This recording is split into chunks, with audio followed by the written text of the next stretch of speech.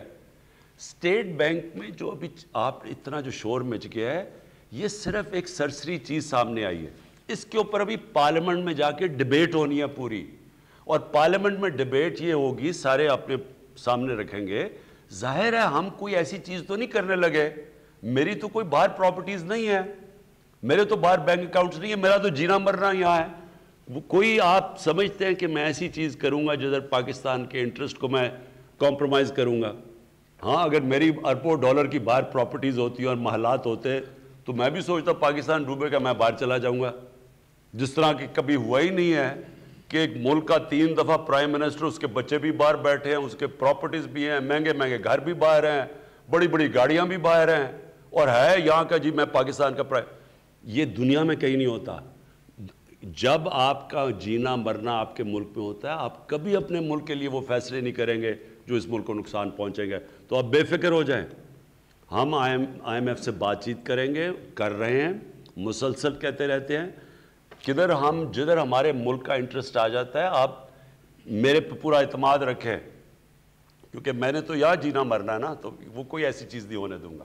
جی وزیر اعظم صاحب, کچھ سوشل میڈیا پہ بھی سوالات آ رہے ہیں. محمد سلیمان ہیں ٹورنٹو سے, کہتے ہیں کہ رمضان میں آپ کس وقت ورزش کرتے ہیں اور کیا ٹپس دیں گے, اور ساتھ ہی میں کہتے ہیں کہ کرونا میں بھی آپ نے آرام نہیں کیا, فوراً ہی کام شروع کر دیا.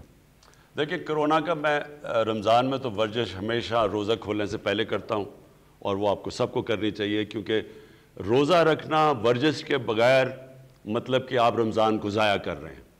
یہ جو سو کے رمضان گزار دیتے ہیں, یہ تو بلکہ آپ کو رمضان کے بعد آپ کو مینٹلی بھی زیادہ طاقت ملنی چاہیے اور فزیکلی بھی آپ کو طاقت ملنی چاہیے اگر آپ صحیح معنی میں روزے رکھیں.